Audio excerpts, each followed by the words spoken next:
You already know what you are supposed to do to feel better. Drink more water, move your body, get better sleep. Eat food that actually supports how you feel. And some days you feel like you do all of those things really well. Then life happens. You hit a really hard week and everything just falls apart again. And then there's this familiar thing where you start wondering if something is just wrong with you because you cannot seem to be consistent no matter how hard you try. I want to talk about why this could be happening because I don't think the problem is discipline or willpower or a better routine. I think a lot of us are trying to run on a why that is just too thin to hold the weight of how hard our lives actually are. And today I want to help you to find something a little bit deeper. So let's get started. Welcome to Chronic Illness Moms. If you're more than just a tired mom, I'm talking trying to make it through the day without crashing by noon while raising neurodivergent kids, you're not alone. I'm Ashley, a wife, mom, and certified health coach. I have lived with autoimmune disease and flare-ups that made everyday life feel harder than it should. After years of pushing through and burning out, I learned how much stress, poor sleep, and nervous system overload were driving my symptoms. Everything changed when I started building small, realistic habits that actually supported my body instead of fighting it. In this podcast, you'll learn simple habits that help you to feel better. So pop in your earbuds and take a break from the chaos. It's you time. I know how discouraging it feels to try hard, to make the changes, to do the research, all of those things, and then still feel like your body is not responding. You look at yourself and you think, this is not me. This is not who I am. I am still young and I don't want to spend the rest of my life feeling this way. That feeling is so real, and it is not a sign that you are broken or that nothing is ever going to work again. It is a sign that you need to approach it in a way that is actually built for the body and the life that you have. That is what my Feel Better coaching call is. 1 hour, we find the one or two things that are working against your body right now, and we build you one clear next step, something doable even on the hard days. You can book your call at ashleybraden.com/coaching. Okay, I want to tell you about the thing that actually gets me out of bed and moving on the days whenever I feel like my body is saying no. Now, before I get into this, I want to preface it with saying I fully believe in the benefits and the power of resting. So I am not talking, when I say this, I am not talking about pushing ourselves and crashing or pushing ourselves when our bodies are telling us it's time to stop. So I just want to say that first and foremost. But on the days whenever I'm just thinking, man, I just don't feel like it. I don't really want to do it. There's nothing wrong. It's nothing major. I just don't feel like it. Why? What keeps me moving? So, we have 4 kids, and there is a real possibility that some of them will live with us into adulthood. And I say that just knowing that it is a reality. It's a reality for us. It's a reality for a lot of families who are raising neurodivergent kids. And it is something that I've had to sit with and really just to some degree grieve for my children, because we always want our kids to live the life that we think is going to be the best life for them. And I want to dig into that concept of the guilt sometimes that we feel because our kids don't live a life that we expect would be a good life for them. But that's for another episode. But what I want to say about this, though, is what this means for me practically is the idea that my kids very well could be, some of my kids could be with us long term, is that the window in which I need to be healthy and mobile and capable does not close when my kids turn 18. It extends. It potentially could extend for a long time. And whenever I got really, really honest with myself about that and what that would look like and how I wanted that to look, something shifted for me. Because it is one thing to say that you want to feel better in general in like this really big kind of abstract way. It is another thing entirely to have this face in your head, to picture your kids at 25, 30, 35, still in your home, needing you to be able to show up physically for them and to think, I want to be able to do that. I want to be healthy enough to actually care for them and to be involved and engaged with them, not just alive, not just making it through, but healthy. That picture that I just gave you is not a surface level why. It is not, oh, I want to lose weight or I want more energy. While all of those things are really great, what I am describing to you is that kind of why, like the why, the motivation that lives in your chest. It is the thing that holds on whenever nothing else does. And that is exactly what I want to help you find today. Okay, so let's talk a little bit about this, because a lot of times our why is more surface level. Like I mentioned, I want to lose weight, or I want more energy, or I want to wear this certain article of clothing, whatever it is. But a lot of the reasons that we often have for getting healthier, and I've been there before as well, would be like to feel better, to lose weight, to have more energy. And they are very real whys. But they are also really easy to negotiate with whenever you are already depleted. So when you are exhausted, when you are in the middle of a flare, when you are running on absolutely nothing, your brain is going to find every reason possible to let you off of the hook. I want more energy becomes I'm too tired today, I'll start on Monday. Those whys, they feel really strong when you're motivated, when you're thinking about what it would be like. But the problem is with like more of a surface level why is that they fall apart whenever you really need them the most. And then what we do is we say, oh my goodness, it's me. I have a willpower problem. But the reality is that willpower, whenever you are already having a very depleted nervous system, it's already been a rough day, you're carrying all of the things that you carry, it's going to run out at some point. And the surface level why, really trying to motivate you on top of that depleted body or the exhausted feeling that you have, it's just not enough. It doesn't really stand a chance to hold up to it. And this is not something wrong with you. So I want you to dig into this a little bit and ask yourself, what is your current why for getting healthier?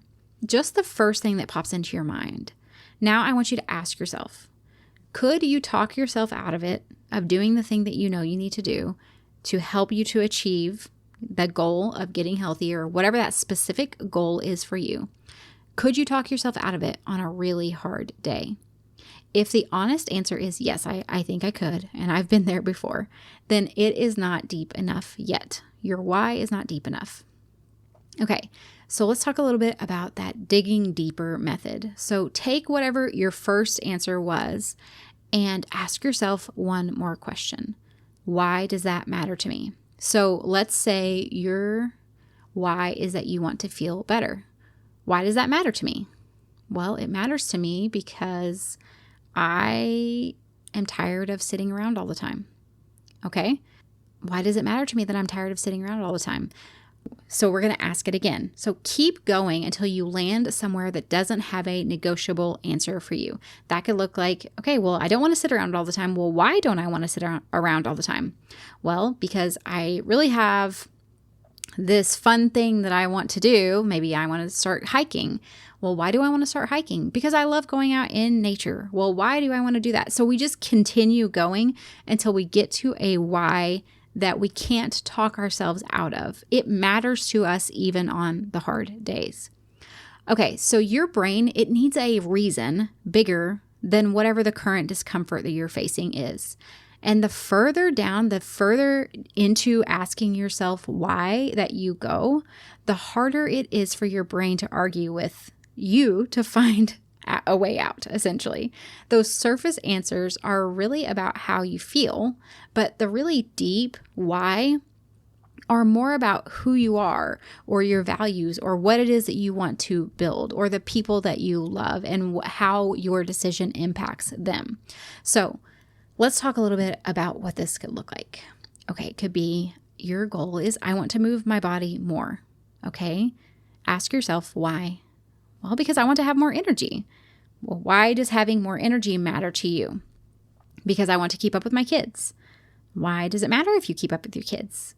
Because I want to be present with them. I want them to have a mom who can show up, who can play with them, who can be engaged in and participating in the things that they are doing, not one who is always tired. Okay, so keep going. Why does that matter? And why does it matter that I don't want to always be tired, that I want to be engaged? Because I want my kids to know that I love them and that I value them. And I want, whenever they get older, I want them to be connected to me because I invested my time in them. That's where we're getting into that really deep why. And now we're not just talking about energy levels. You're talking about the kind of mother you want to be, the kind of relationship you want to have with your kids when they are adults, the kind of presence that you want to have in their lives for the long haul. And really, you have a version of this inside of you. And so I just want you to just keep asking until you find the why that makes your chest feel something. Like it really hits you, it hits you in the heart. The one that does not have an easy answer to get out of, or the easy, like, oh, I can just push that off whenever life gets hard. That is the why that you are looking for whatever goal you have for yourself. Okay, so let's talk a little bit about why your deep why is an anchor.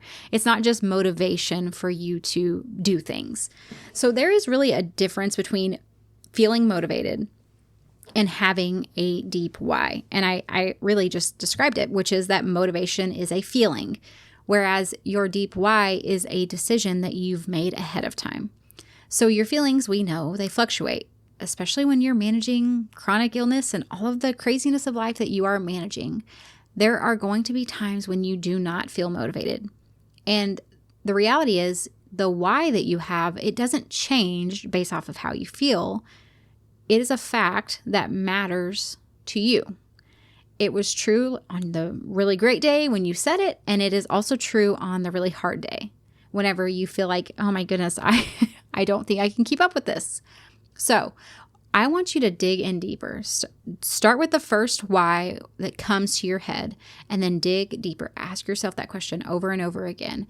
And then I want you to write it down somewhere that you will actually see the answer, or the why, I should say, so that it's not just for the days whenever, you need a little bit of a push, but it's also for the days when it feels like you have nothing left. And you need to remind yourself that, hey, I already made this decision.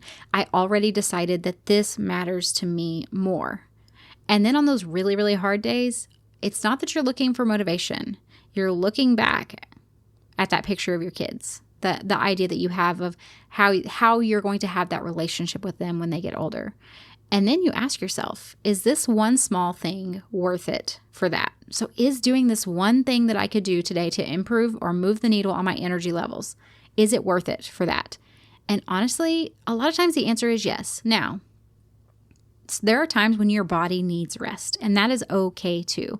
That's not what we're talking about. We're not talking about pushing ourselves, which we are all so prone to do. But whenever it's one of those things where, could I do this? Do I feel like it's okay? My body is in an okay place where I can do this. I'm not pushing myself to the point of crashing. Then a lot of times the answer is going to be, yes, I could do this one small thing to move the needle forward. Okay, so a lot of us get stuck in this cycle especially with healthy habits of stopping, starting. And it's not because we don't care, but it's because the why that we have that's motivating us, really it is motivation. It's just such a surface level why that it just does not hold up against the chaos of life. And it just tends to kind of burn out. So that digging deeper method is just really simple. Taking that first answer and asking yourself why it matters. Keep going until you hit the one that you really feel. And that is the one that it doesn't have that negotiable answer. Like, I'm not going to back out of it on a hard day. I can't talk myself out of it. This goal matters to me. This why matters to me no matter what. Nothing is going to change it. Okay, I want you to do that and then write it down and treat it like a decision that has already been made, not a feeling that you have to keep drumming up or to feel motivated to achieve. And then, guys, if you want to come over and share your answer with us in the Facebook group, I would love to hear from you. I will share the link down in the show notes below. And that is all for this episode. I hope you guys have a wonderful week, and I'll see you back next time. Hey friend, I hope you found today's episode helpful. If you did, would you take a minute to share it with another mom who's struggling with chronic symptoms? And leave a review on Apple Podcasts. It means the world to me to know this podcast is making a difference for you. All right, it's time for me to go tackle those snack requests, and remember that a short walk, even if the kids turn it into a race, still counts as self-care. Keep chasing those little wins. Even when it feels messy, you're making progress. The information shared in this podcast is for educational and informational purposes only and is not a substitute for professional medical advice, diagnosis, or treatment. Always consult your healthcare provider before making any changes to your health routine. I'm not a doctor, and this podcast is not intended to treat or diagnose any condition. You're the expert on your body. Listen to it and reach out to a trusted provider for support.